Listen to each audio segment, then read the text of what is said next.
Hello everybody and good evening and welcome to the penultimate round of the GPVWC Superleague Championship. Not championship, I don't know what that is, but I'm sure you could serve it with rice. My name is Simon Smith and as ever bringing you ambly into the broadcasting booth for this round at Suzuka in Japan. As ever, I'm never alone. I'll have Mr. Karen Brewster Bowser himself on cameraman extraordinaire, but Chatterbox in the way alongside me. Great to have you back because we've been a few weeks apart. It's been longing.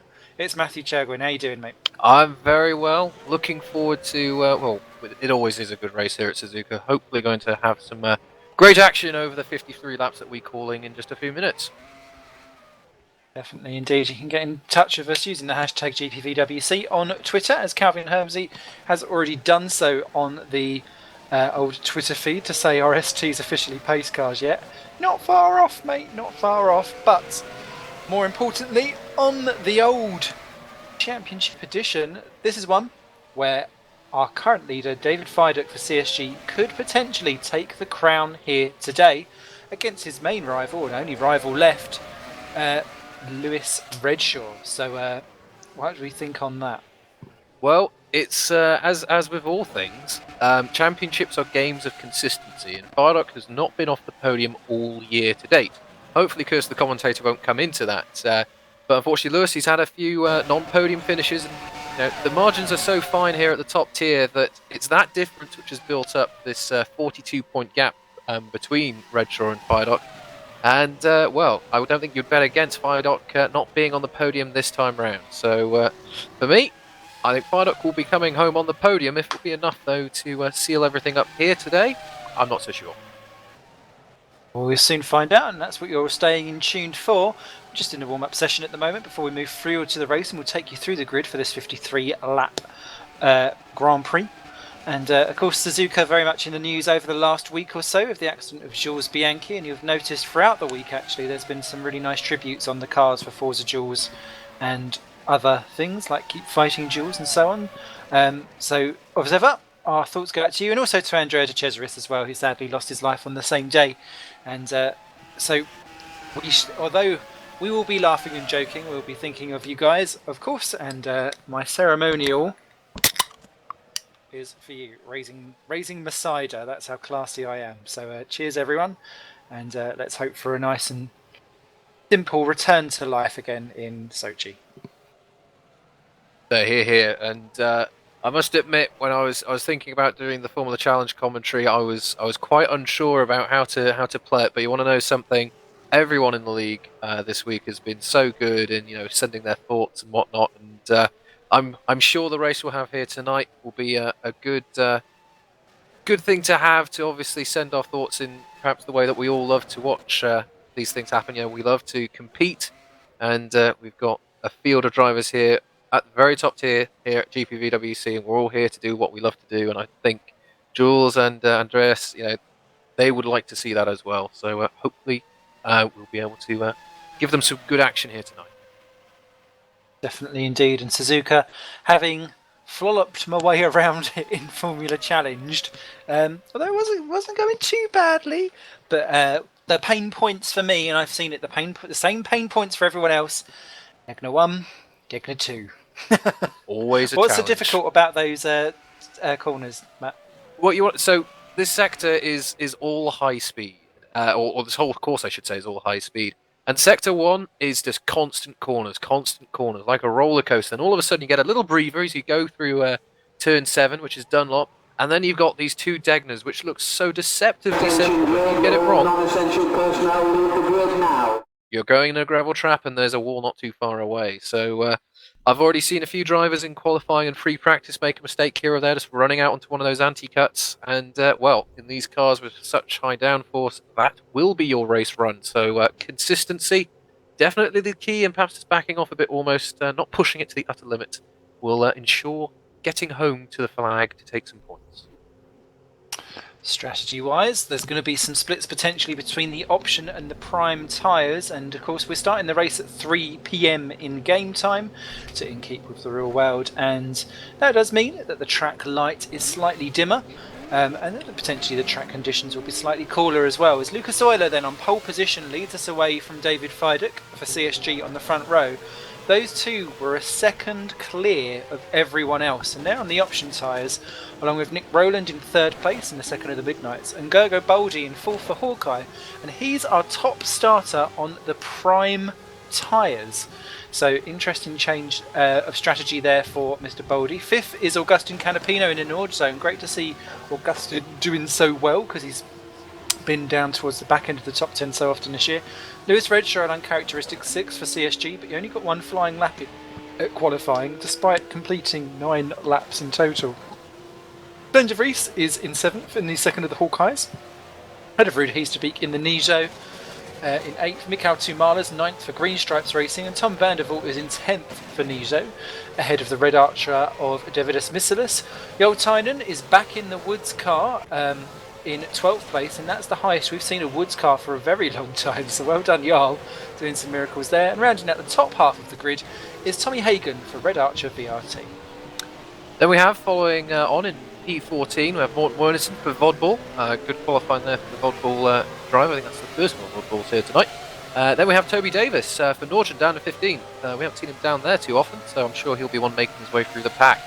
Then we have Kenny Lybeer, the second Vodball. He'll be starting P16 this evening, and he will be followed in P17 by Tommy Kovinen, the Green Stripes racing car. P18 will be occupied by Roy Schroten tonight. He's driving in Woods car. Good to see, again, the second Woods car actually up in the top 20 this evening.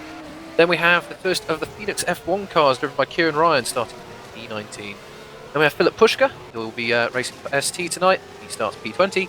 And then Boyd Bryson in the second of the Phoenix F1 cars. He'll be starting P21.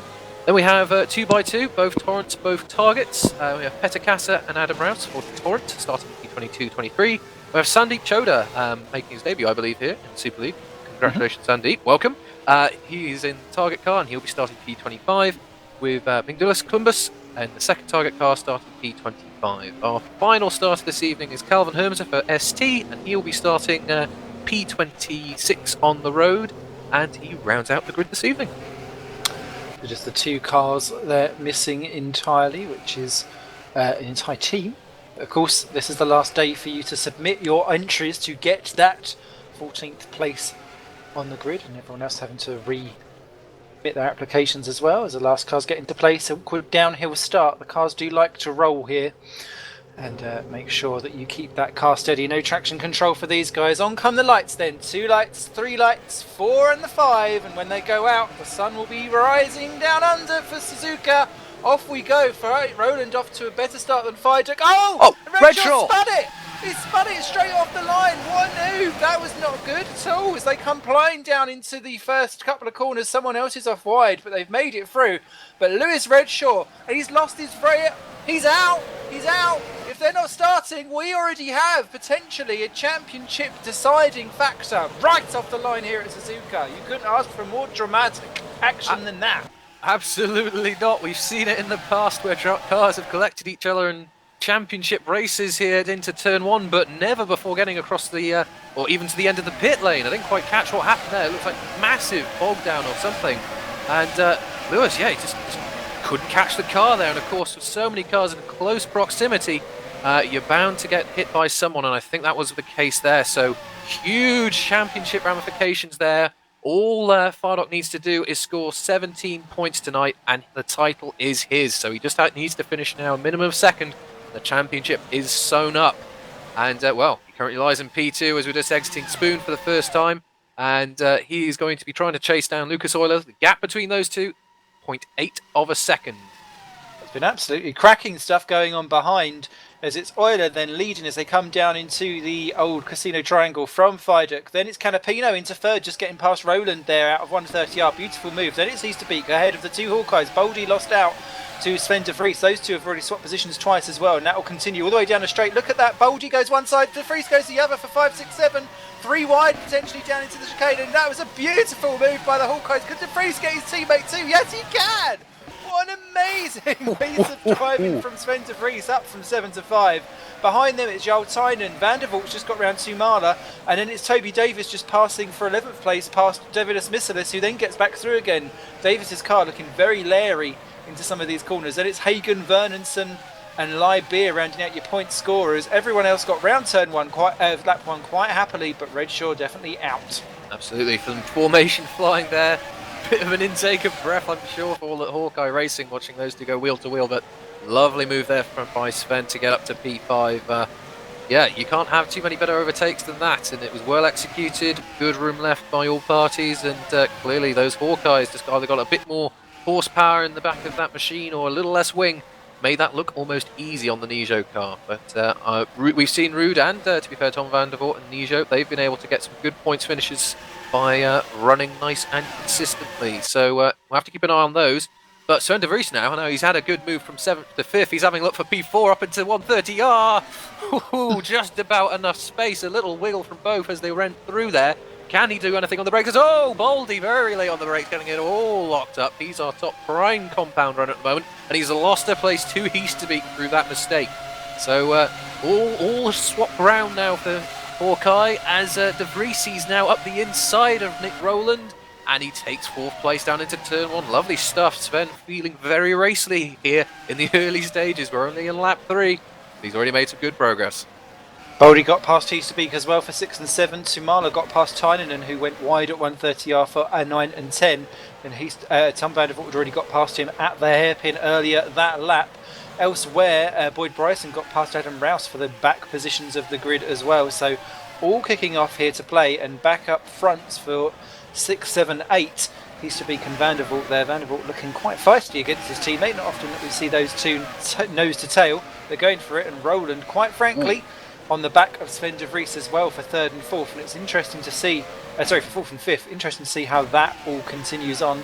Also, a great battle going on for the last couple of points as well between Hagen, Mortensen, Beer as well, but they're all in points paying positions. And wow, there we go, lap 3 we are on, and Euler, and Fiduk was really his only rival in the qualifying session. And Canapino's instant clear air has got out a little gap over De Vries, but it's interesting to see if he can try and pick up the pace and be dragged along with them. Because often you see that, don't you? Where you kind of get into a rhythm and you start to match the person up ahead. And this is a track where you can follow your car ahead of you for a little while at least.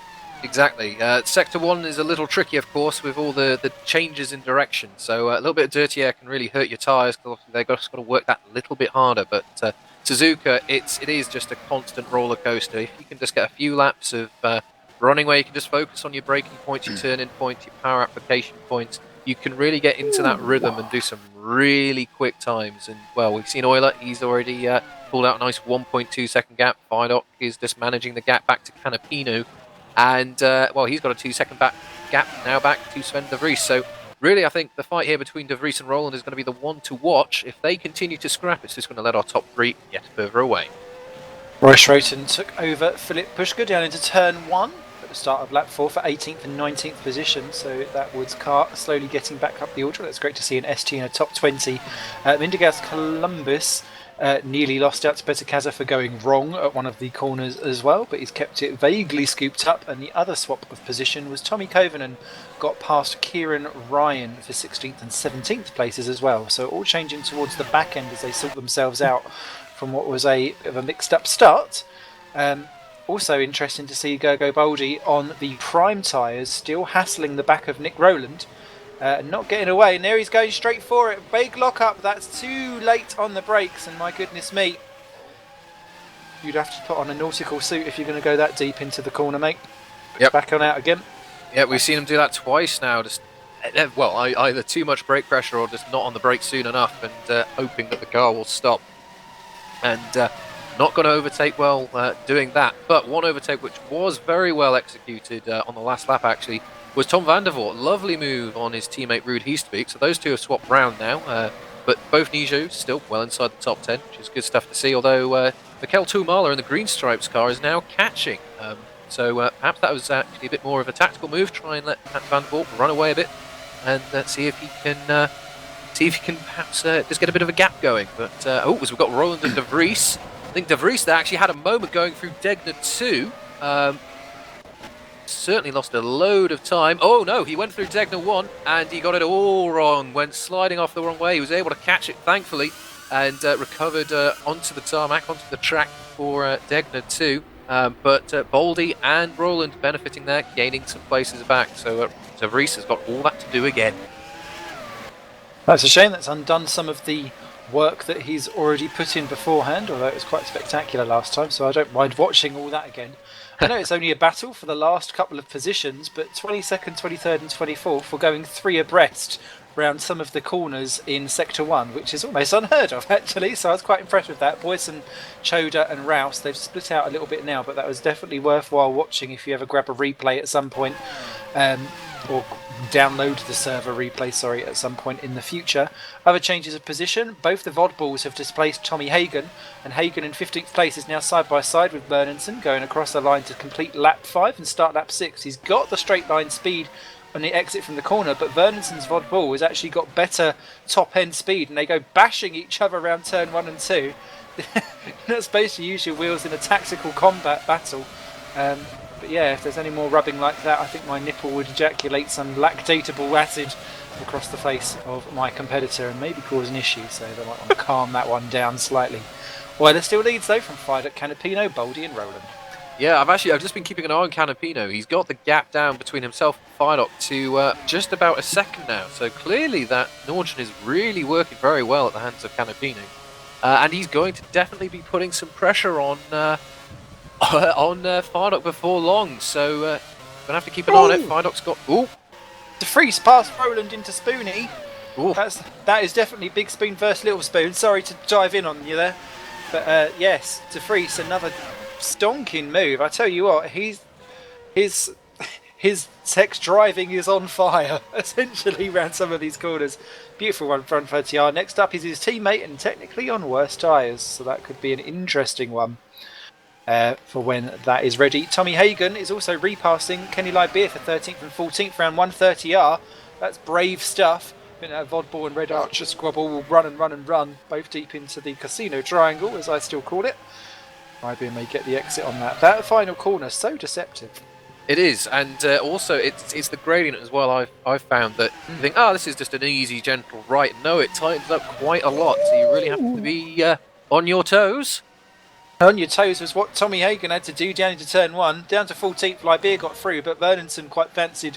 They wanted to do a Hawkeye, did Vodball, but only one of the two got through there. So I'll tell you what, stonking action that's going on up and down this field. Absolutely, and we've lost someone. Kieran Ryan's just crashed out, unfortunately, from Phoenix from what was 19th. So Kieran, that was going to be his 177th Grand Prix start, unfortunately, or 176th, sorry. Unfortunately, it's another one in the barriers. Which is a great pity. I'm just keeping an eye on the Hawkeyes and Nick Rowland, who's trying to make an impression on them now. Baldy making a little bit of a mistake, just a little lock-up down into Degner 2, but gathered it up. Interestingly, though, he's got a decent gap now to his teammate. In fact, it's 2 seconds, so clearly that Hawkeye, even though it's on the less grippy compound of tyre, working very well in this early phase of the race. Whilst we may have to break away for all of the action that's going on up front, as Vandervoort has got round Heasterbeek for 7th and 8th place in the Nijos. That's an interesting one. I'm sure Tom will be fist pumping. He's fisting something in joyous response to that. We've been joined by the man who done a Lee Morris off the line, essentially, down into turn 1, unfortunately. And poor Lewis, talk us through it, mate, because that could well have just handed over what was already a slim chance of the championship, definitely over to your teammate. Yeah, I think it is over now, isn't it? Because if I don't score, the gap's going to be more than 25. I just, qualifying, I didn't get a lap together at all. Just no group in the first sector on any lap at all. So, and I kept bailing out of them, expecting a good lap to come, and it didn't. So, Gergo messaged me before the start saying he was going to get a bad one. So I thought I'd turn the car to the right and just try and launch it past him. And it was going well, and my foot slipped a little on the clutch as it came up, and the rear spun. Saved it when it went to the left. It went to the right, it hit the wall, and I've just looked back. I was spun across the track and I thought it was going to be fine, and all of a sudden Petter just seemed to turn right into my car, so I'm not sure if that was lag or whatever, but I'll have to find out after the race. And the engine was off and the wheel was off, so there wasn't much I could do about it. The real shame is I'm watching the Nijos for 7 and 8 having a right bitch fest. That's been a year coming. There's all of the bubbling unders going on there as Vandervoort wants to assert some kind of authority over Ruud Heasterbeek, who's had the edge over him all season practically. But Lewis, for yourself, I think it's been a good run thing. We knew that when you lost a couple of races as Heaterbeat goes for a lunge! Oh, contact between the Nijos. This is the kind of stuff that we was expecting from you guys, but you've provided it throughout the year so far, Lewis. What do you take any heart in how you've been able to be in the championship battle at least? Oh, definitely. I mean, if you look back at how I was running last year, it was always just looking for a podium and finally got one. I mean, overall now I've won 9 races this year. If you look at all the series I've done, I've won in every series I've done, which is fantastic. So, no, I've had a really good year. It's just a shame it had to end like this with the move that I had, and obviously how this has ended today. I think I'm going to have the pace to be with Lucas. David seems to be a lot slower than I was expecting at the moment. So, it's a shame, but then again, it's just one of those things. And I was always going to have a retirement at some point, I suppose. There's always next year. Thanks. Oh, there's always Brazil as well, so we're not done yet. Definitely, mate. Well, thank you very much for coming in to talk to us. Thank you. Go and have a beer. Enjoy it, guys. Yeah, I will do. Mr. Redshaw himself there, who is now out of the championship battle and divine in defeat. Yeah, I mean, so a very rare, uncommon mistake to have, and it shows just how powerful these cars are. That a slight slip on the clutch, and well, that's a car going sideways all of a sudden. So, well, highly unfortunate there for Lewis. But as he said, you never know. Motorsport is a funny old thing. There still is Interlagos at the end of the season. You never know quite what's going to happen. But yeah, such a pity because it was set up to be a real cracker. But we still have a long way to go here yet. You never know what might happen. Definitely. At least we ain't got no double points rubbish going on. Can't be bothered with that. Oh, no. Or it could have been triple points if Suzuka hadn't have gone ahead. There we go. Tommy Hagen still on Kenny Lybeer for 13th and 14th. That one will run and run. This time Hagen on the attack going to turn 1, but Lybeer has that one more than covered. Still got 24 people in this race, but Roy Schroten has already been lapped because he came into the pits on lap 7 for a long old stop, so I'd assume that was damage related, but the Woods driver back out there now as Boyd Bryson takes Peter Kaza for 18th. Yep, and also just keeping an eye between Firelock and Canapino. The gap is just 9/10 of a second, so coming down ever so slightly now. But I've got the distinct feeling that Firelock's controlling this one. He's not going hell for leather. He knows that his nearest championship rival is not running around the course. So I think he's just going to try and manage what he can, and second place will be good enough for the championship this evening. So it might be a very calculated drive here from the CSG driver. They've calculated the Constructors' Championship to perfection, and it wouldn't surprise me if he'd calculate this one for the drivers as well. So Euler, he continues to lead the gap 4.4 seconds last time around. We're on lap 11 of 53. Start to be approaching the time where the tyres will start to flollop off. Heasterbeek did get back in front of Van der Voort and all of that with the Nijos as well. Let's take a quick rundown of the order and where they all are. It's Lucas Euler leading on lap 11. Legs 11 of 53, ahead of David Fidock by 4.5 seconds. Just a second back is Augustin Canapino, definitely keeping him honest, which is surprising for me in that Nord zone. He's really come into his own here, Augustin, today. Then the two Hawkeyes of Gergo Boldi, who's just popped a lap on the Woods driver. Sven de Vries ahead of Nick Rowland at the moment, but just half a second. I think Nick, after qualifying 3rd position, will be slightly disappointed to see himself down in 6th and seemingly outpaced by the Hawkeye in the Nord zone that got round him. The two Nijos are in 7th and 8th, Heasterbeek and Van der Voort, ahead of Tumala in Green Stripes doing another fine race in 9. Makes you think, is that Green Stripes car actually better than what we have been led to believe, or is Tumala really out driving that car? Jarl Tynan in 10th for Woods, and God how Woods need points.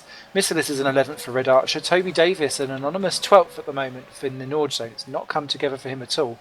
Then the Bodballs of Kenny Lybeer and Vernonson, 13 and 14, ahead of Tommy Kovanen in the 2nd Green Stripes, 15. Outside the points, but not far behind Kovanen, is Philippe Pushka, and ST could do with a point as well. Ahead of the Phoenix of Bryson, Cassa's Torrent, Columbus's Target, Rouse in the Torrent, Hagen's Red Archer, who has been into the pits, yeah, he must have been because he had a very long lap last time by. Sandeep Choda still doing well in the Target, ahead of Calvin Herms, who's just gone a lap down, and Roy Schroten as well. So 24 remain, and there is a battle. I do love a battle. The 13th in the Constructors Well, actually, you could say 11th in the constructors. Target on 26, Phoenix on 24, Woods on 23, and ST on 22. And currently, if that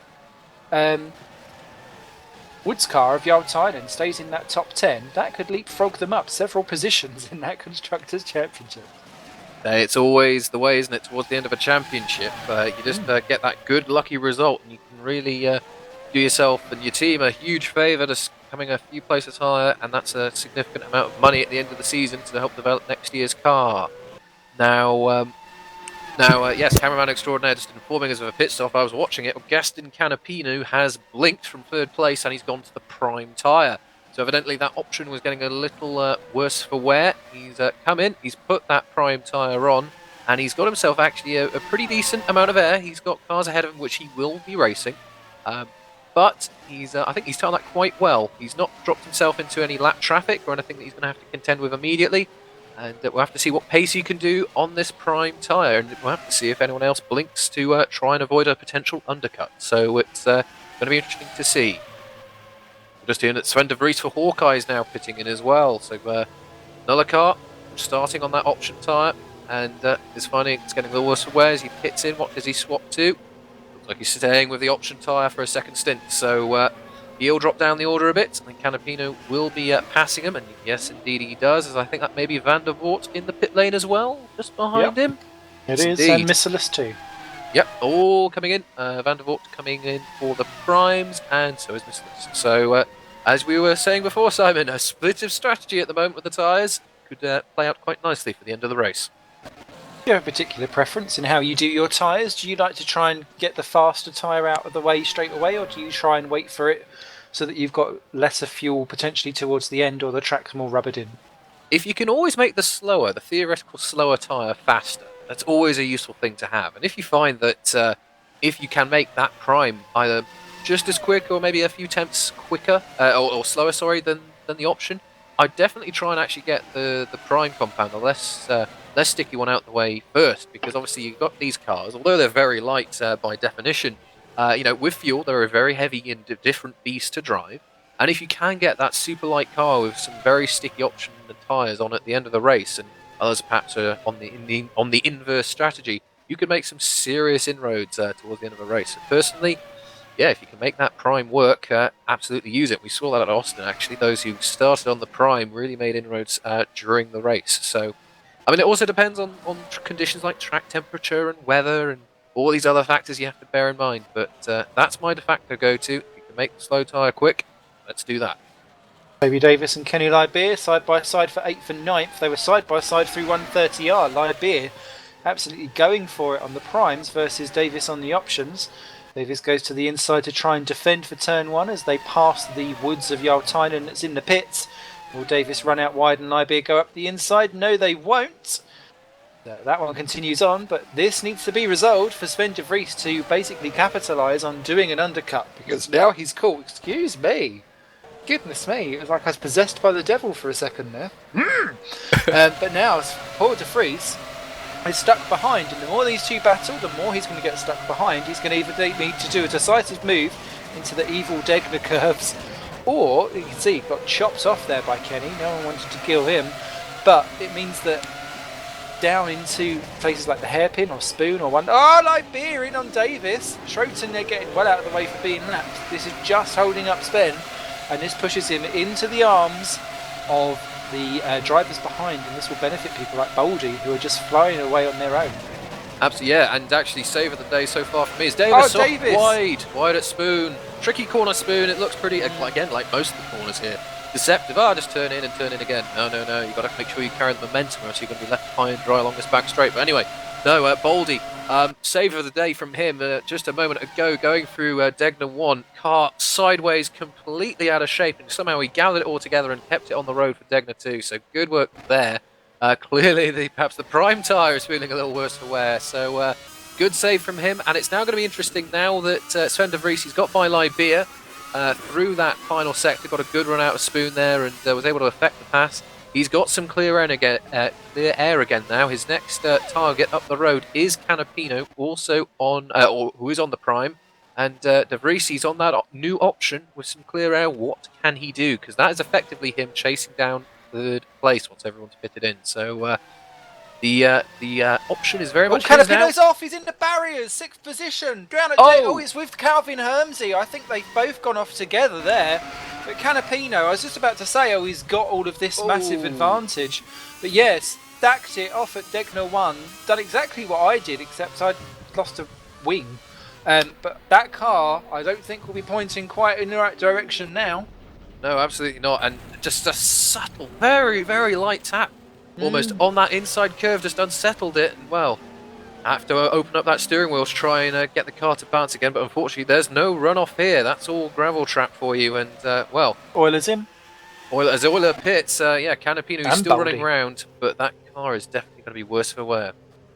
Viaduct in too, and Baldy in. That surprises me that Baldy's in, because he was on a different tyre compound, so he couldn't go any further than the people on the faster tyre. That seems a bit weird to me, as Heaster Peak is in too. Clearly this is the lap for everyone to dive in. Does indeed. So either that means that Baldy's not been able to make that prime tyre last, or Euler and Fardock have really done a very good job to make the option last. One of the two. Anyway, they're all now out and running. Euler and Fardock are running on the prime, Baldy on the option. So Baldy might be able to claw a bit of time back here, but with Canapino having his moment obviously a second ago, he's lost a place to Baldy now, and we'll have to keep an eye where on earth De Vries is. In fact, De Vries, there he is, he's right behind him. So I'm here for your 5th place, thank you so much.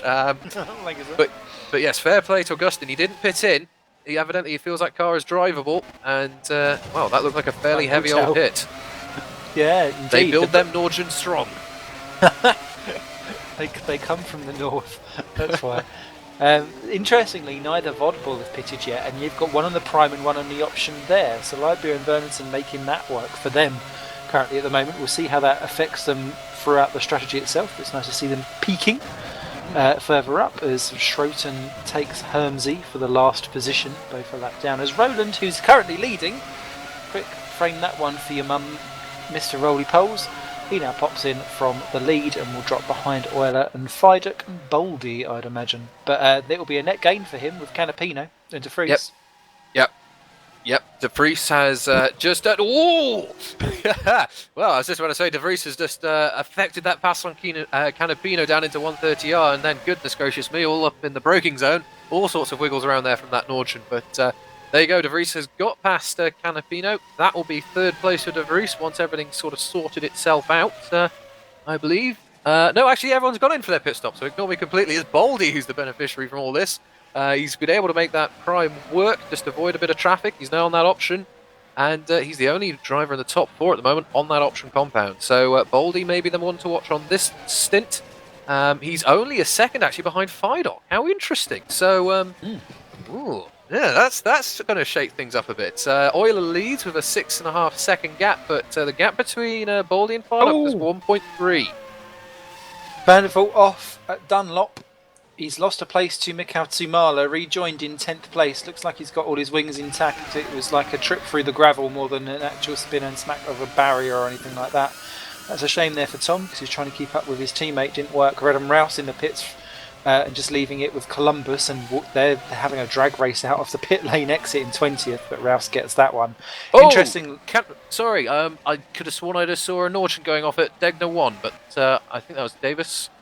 But you gathered it in, whatever happened, sorry. No problem at all. I was just going to say that... Yes, it was indeed Davis. He got itself a bit sideways into Degner 1 and very nicely drifted it through over the anti-cuts of all things. So yes, good recovery.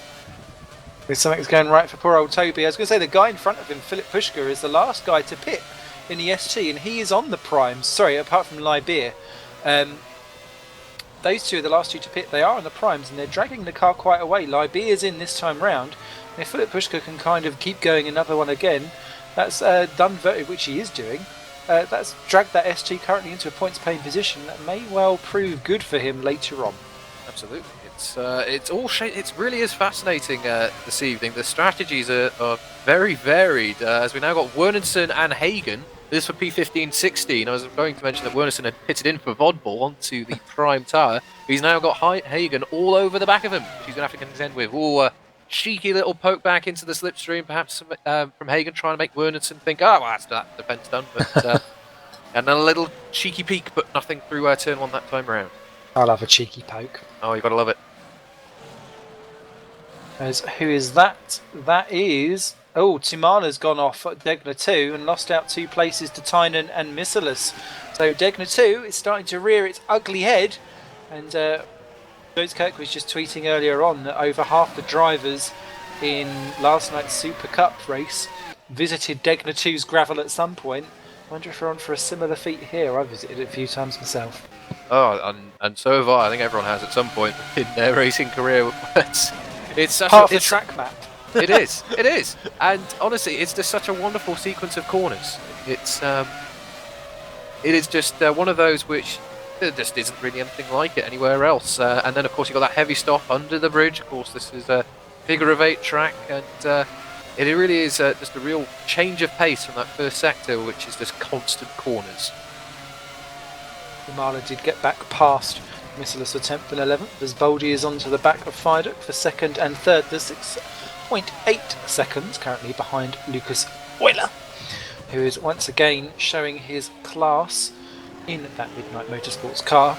One wonders what would have happened if he had not sat out a lot of this earlier section of the year and what he would have played in his championship battle. Pushka is now into the pits and dropped out the points for ST, but Euler maintaining the gap quite nicely, and Fiduk needs to keep maintaining that 2nd place.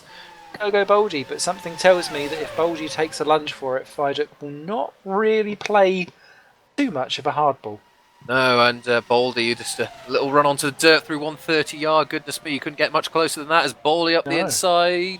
Yeah, oh, yeah, he's just. Oh, I didn't think he had that. I didn't think he had that one stopped there. You just saw that little puff of smoke. I thought, he's come off the brake. Is he going to run wide? But no, he did have that car stopped enough. And Fardok, I think, quite wisely, he's gone right. Okay, I will let you have that one there for now. But yes, yes, we'll have to see how the strategies play out. Of course, Fardok and Euler, they're both on the slower tyre at the moment, so it's almost you could expect it a bit, but you can't take away from Boldy. The strategy is working, and he's up to P2. Timala takes Tynan down into the chicane for P9. Beautifully done there to try and gain back the positions that he lost with his Degner 2 moment. The old Tynan still in 10th for that Woods car. I think he quite fancies 9th back again, and it's so great to see Woods doing well. I will not put the Woods curse on them by saying it's too much more, because to be frank, poor Ollie Woods, their team boss, I think travels round with voodoo doll reflection spells, because I think he feels like that team needs them. But maybe something will come right for them at some point. Hagen has got past Vernonson as well off our screens for those final 2 points positions. So just keeping an eye on the fight now for P9, 10 and 11. We've got Missilus, Tyan and Tumala all very close together. In particular, we've got Missilus and Tyan as they're now running up into their hairpin. Missilus, a little look. Getting lots of little half looks. Lots of little half looks. I don't think we really got a good enough drag out of Degner 2 there to really have a proper go there, but yeah, clearly the Red Archer is working well, having a good look at that Woods car, as I thought that was a little bit of a moment there, but no, Tyne had that one all controlled through Spoon. Missilus got a really nice drive through there. He's definitely gaining, he's well inside the slipstream. Will he be able to affect anything once they get through 130R? Not close enough at this point. Will he try something late on the brakes? No, but he's definitely gaining on the brakes through that through the final chicane here, the Casino Triangle. Round they go to complete yet another lap. That's then completing lap 19 of 53. So these three very close together, very much in the midfield. Oh, it's all kicking off for those lower end of the top 10 points paying positions that are going on. It's great to see everyone battling, whether it being for the win, for 9th, or for whatever, as Hamzy now goes 2 laps adrift. And different teams have different struggles. We was talking earlier on before we went live on the fact that Sandeep Choda was going round in the Target doing qualifying because we didn't think that the Target racing team had enough money in their cash cow to do any qualifying at all, as Mercedes has a vague attempt at Tynan again down at that hairpin. Everyone loves the last-minute love lunge down into that corner. And for some teams, it really is championship battle or survival. And today is the last day for team applications for Super League 2015. And what would you say? Do you have any particular words of wisdom to anyone that is thinking about applying for a team to run a team and be a team boss in here if you haven't done so already? Well, it's like nothing else actually, because you have obviously, you have to almost, as you'd expect it, you'd have a car, you'd put a livery on it, you have your drivers, and you've got a championship, but there's quite a lot more to the Super League.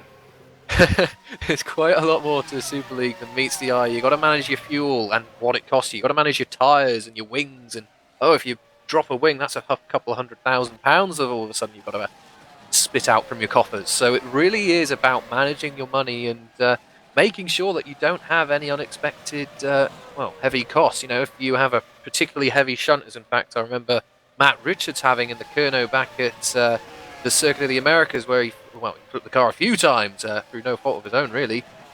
Damage done to that Kerno, pretty heavy, and that would have a pretty price tag to put it back on the grid. So yeah, it's very much a case of, I think, now we're getting towards the end of the year, the engines, they're getting a little used up, they're getting a bit worn out. I think it would just be a case of trying to get home safely more as a priority, I think. And of course, there's always next year for everyone. The whole research and development side. We've got test drivers gathering points, so you'll be able to put shiny new upgrades on your car as well. It really is a full package. So, really, as if there's any advice that you could give, it's be prepared to make some tough decisions. I think you've got to balance all of that and also go racing at the end of the day as well. So. Hopefully we'll see all the teams and drivers back next year, and we might see a few new teams along the way as well. Definitely. My advice is get your snout in that grout, because you need to know exactly where everything lies in the land, as Katakaza goes a lap down in the Torrent, currently running in 18th position. And, Torrent very much a team looking to the future. Tumal is into the pits from what was 9th position that he'd got himself back into. Second stop, I believe. Yeah, it is. Yeah, staying on the primes as well. Interesting. Okay, well, that Green Stripes car, we mentioned it before. It's running very well. It's a pretty handy old motor car. As Wernenson just catches Tumala there on the pit exit into turn 1. Yep, it's a pretty capable car. You can't deny it. It's definitely got some good pace in it, and clearly being demonstrated here today. And we'll have to see if the strategy calls are the right ones here. It is actually quite interesting to see. The option tyre, for me, I think, is just a little bit quicker than the prime, but several drivers really making that prime work for them in the last. And, they've been able to make some, terrific gains. Chief of which is Gergo Baldi. He's now running on the option tyre. He's now pulled a 2 and a bit second gap to Fidon. So him running that prime tyre early on really has given him a whole bucket of time. And, it's put him up well on the podium positions if things were to finish as they currently are. Lap 24.53, we're coming up to half distance, and it's going to be interesting to see if the strategy calls will continue to go well for drivers up and down the grid here. So, it's still a long way to go, and still plenty more opportunity to go through Degner 1 and 2 and perhaps make a bit of a pig's ear of it. Oh, why did I say it? Baldi, he just made a little mistake through Degner 1, and he ran wide into Degner 2. Oh, curse of the commentator in real time. Sorry, Gergo. But Fidok has now retaken that second place. Oh dear, you couldn't make that happen. Oh, nope. It looks like he's straight on the attack to make sure he's back again. Oh, Fidok lets him go. That's interesting. That is interesting. Fidok says, I'm not even going to try that one. Well, you want to know something? I think that's potentially a wise move in the long run. Perhaps Fidok, knows he's going to have a faster car at the end of the race. There's no point risking the car, and likewise he knows that his nearest championship rival won't be scoring this evening. So any points you can score now will just either make the championship a done deal here tonight, which of course might be the optimal thing to think about, but don't be greedy here. It will give you a really strong position for Interlagos if you only have to score a point or two. So I think a very considered and wise move there from Fidok and CSD. Well, if we're not doing double points for the end of the season, Biduk has won it. So I suppose he's just thinking, just in case, like worst case scenario, what he would do. So and plus he wants that 100% record of being on all of the podiums to continue, because I don't think Euler managed it in his mass year as Sven de Vries exits the pits from 8th position in the Hawkeye for his second stop.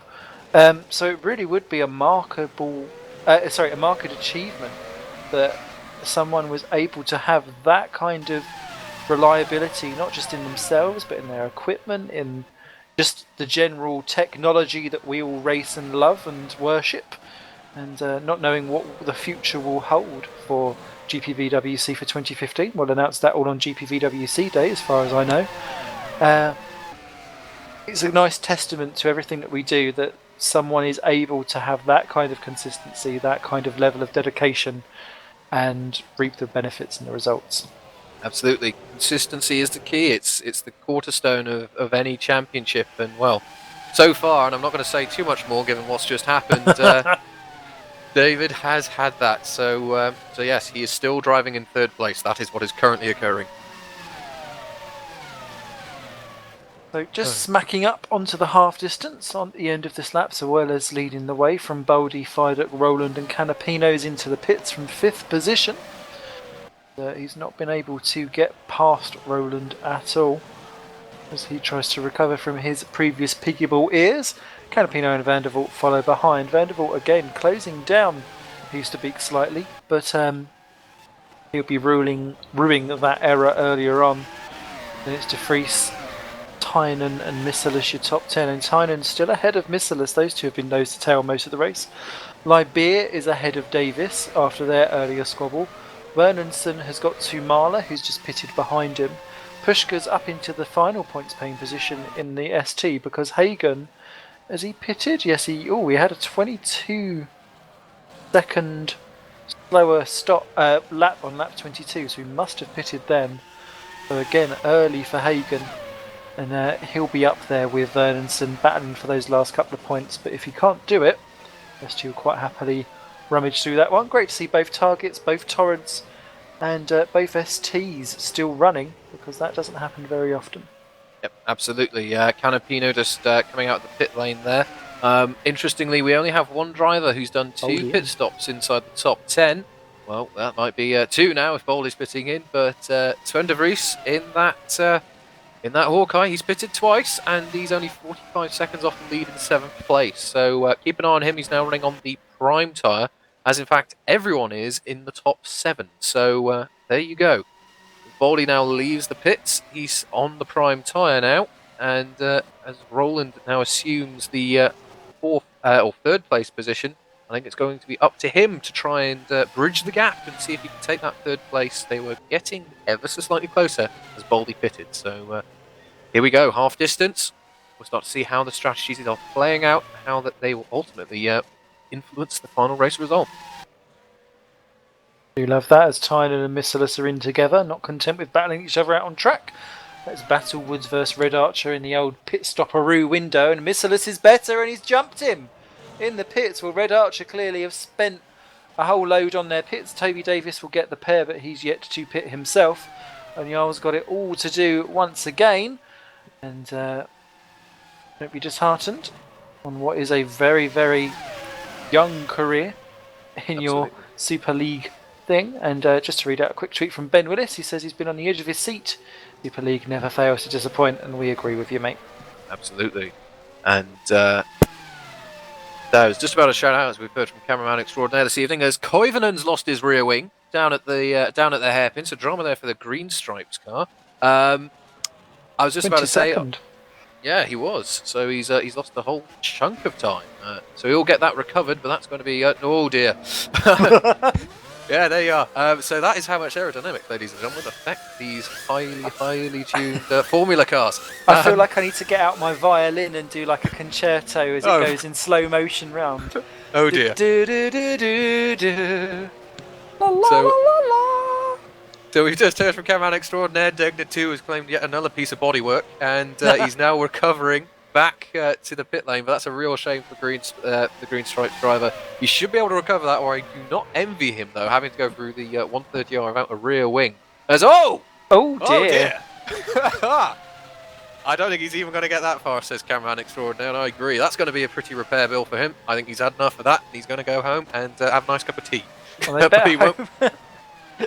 At least it's a piece of Japanese herbal tea, I suppose. Yes. But they better make sure that Tumala keeps in the points then in the other green stripes to pay for that repair bill before they go to Brazil. Absolutely. I think a team boss will be counting the cost of that slight indiscretion. But anyway, Very I was Takuma. I was going to mention actually, quite impressed. Well, no, quite impressed, very impressed. Augustin Canapino, having had that big old moment a little while ago, running into the wall at Degna 2, he's just a few seconds off the back of Sven de Vries and the Hawkeye, who was racing effectively at the time. So yeah, very impressive that Augustin's been able to keep going. And if he does have damage, clearly it's not affecting him that much. A gap just 4 and a bit seconds. So fair play to Canapino. He's soldiering on, and he's going to be finishing well inside the top 10 if he keeps this up. Well, it'll be great to see because Nordzone have, especially when you consider 2-3 years ago, they were the team to beat, and it's not really worked out for them last year so well. This year they're down in 7th position in the driver standings, and they've had 6 drivers as well, so it's been a real swap around season as Van der Vault is in the pits and rejoins in 8th. It has been a trying time for Nordzone this season, as Missilis has disappeared off the screen. And so has Euler and quite a few drivers. I'm hoping this is just a server lag moment. We're not about to have a mass disconnection, but several drivers just disappeared there, and they've all Mr. gone off. Beak too. Oh, Bardock has assumed the lead. We'll have to see if the server sorts itself out, but I think we've got Bryson, 1, 2, I've 3, lost as 4, well. 5 cars, I think. I've gone as well, so And Bardock apologies is... for this technical difficulty. So you wouldn't get this in real motorsport, I'll tell you that much. Oh dear, so it appears that everyone's now disappeared off the track. So there you are. Not quite seen this one before, unless it's been an actual... Red flag! Yeah, temporary red flag while the server gets itself sorted, as the server does appear to have just given up the ghost here on lap 29 of 53. Well, at least points would be awarded for that, so that's not so bad. It's just whilst we sort out some of the old technical difficulties, what's been your highlight so far of this race then? Well, you want to know something? Although it's incredibly harsh for Lewis, but that start, no one would have expected that. And well, I'm sure your initial reaction, my initial reaction was, "What are we witnessing?" And as Ben Willis put it quite eloquently, it's been edge of your seat stuff ever since, because we've seen lots of different strategies working out. We've seen lots of drivers having scraps and squabbles, and well, Degna 2 has continued to consume carbon fibre. So so yeah, there's just been little dramas here and there, and it all was kind of kicked off by that highly uncharacteristic mistake from Redshaw. So yeah, huge championship ramifications, of course, but there you are. It's kind of set things up quite nicely for what has been a very thrilling race to point, but now we've got a brief intermission. So there you are. I almost feel like I need to get out my bikini and do a Hawaii across the screen or something like that. I used to be pretty handy at playing a keyboard, but I don't even have one here with me, so I can't even play some nice elevator music or anything for us. There you are. We could do proper jazz improvisation where any note and key goes. Yep. Bit like when I used to, well, I still do sing, but if I can always sing the right notes. It's just it takes a while for everyone else to track me down. So it's always an interesting one. Also, of course, just whilst we are waiting for things to sort themselves out, don't forget we have a real meet coming up at the end of next month. GPVWC Day being held at Manchester, and look forward to see a lot of you there. I'm going. Are you going? I am. Yes, I'm looking forward to it. Wow. I might even buy you a penguin. Oh, lovely. I do like to pick up a penguin, but yes. Pa. But yeah, it's a great opportunity. I don't know if any other league does it, where we have a mass meet like this. We've got drivers from all over the place, members of the community as well. So yes, another nice little touch that we've got here at the GPVWC, and of course, all the fun and games of next year will be announced as well. So yes, plenty to look forward to. I know lots been going into the season review videos that's going on. So I always look forward to those, and we may even be playing some ones of old. We was doing that over at mine the other day, actually. Good fun having a bit of a retro fest. Ben Willis, red flag due to server crash, hashtag not in real life. Agreed. What other technical fails would you not have in real life? Well, let's disconnect, see. Obviously. Yeah, disconnects. Power supply failures, although I guess you could have that. Lag, yeah, that's a good one. Wheel, well, no, you could have your wheel fail, I guess. Internet being cut off, I don't know. Yeah. I had back in days of dial-up. This is going back how far I've been sim racing. Nanny phoning up on Sunday just to see how we were and disconnecting me off the goddamn race. I'm fine. Goodbye. Do you remember the old dial? You might be too young. Did the dial-up noise? I am too young, although I have heard the stories of people picking up phones and going, "What on earth is all this noise?" And then someone going, "Ah!" But then you get disconnected when it happens. Yes. I remember back in the day before Virgin was Virgin and it was NTL World, and instead of actually having to just be auto connected, you could only actually have the internet on for 2 hours at a time and it would auto disconnect you. Oh. And during that time you could download 3 MP3s.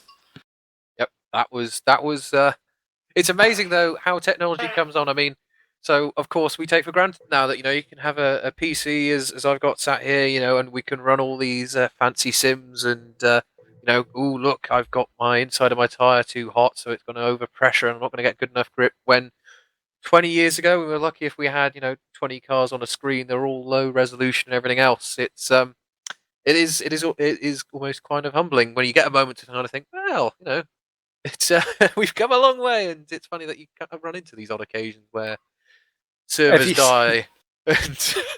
Have you seen? There's a video on YouTube where it says, I think it's 20 years of Monza in computer games. Oh. And so it takes you right the way through from when Grand Prix 1 and pole position and things like that from the late 80s, early 90s, do Monza all the way up until like the latest versions of it that come out these days. It's like a proper nostalgic of, look at my pixels, and then it gradually goes, I can actually recognise that is an F1 car and not just a motorway. Like all of the old 16-bit things where it was just a turn left, turn right, everything looked like Outrun. And then coming all the way through to like, that's a sponsor, that's the right sponsor on the car, to licensed cars instead of just having a licensed name. So I've got an old Nigel Mansell F1 game on the Spectrum 3. And it's Nigel Mansell, but then it's got all of these other like weird people on. And the guy that you have to race that's always on top is called Ivan DeFasty. Brilliant. Oh yes, my first racing game was F1 97, and I was very depressed when I saw, of course, the young superstar Max Verstappen.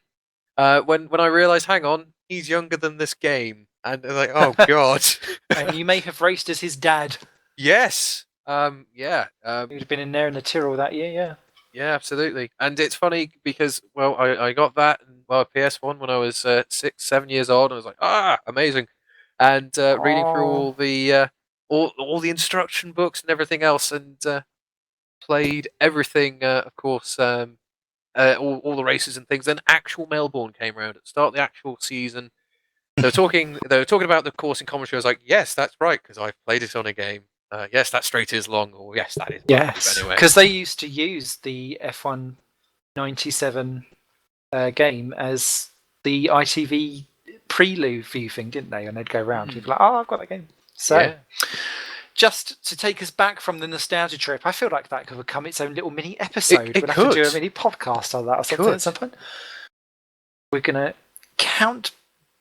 We're going to be calling the result. The server is lost to us, unfortunately. Forza server and hashtag.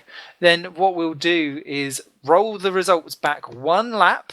So let's hope no one pitted the lap before. Otherwise they will be stomping themselves I think everyone had practically done their stops by then anyway, hadn't they? So it will be then. Actually, I'm trying to find who was where, and what, and why. I was too busy giggling over what potential nipple jokes I was going to use. I can't. Damn it. And to say sushi chef at some point. So now I've said sushi chef. My life is complete. I believe it was Euler, though, that will have got it. Indeed, I think it was Euler Baldy Fidon. That's all I can remember. But we'll have to wait for an official confirmation. But well, there you are. Podium intact and a champion made.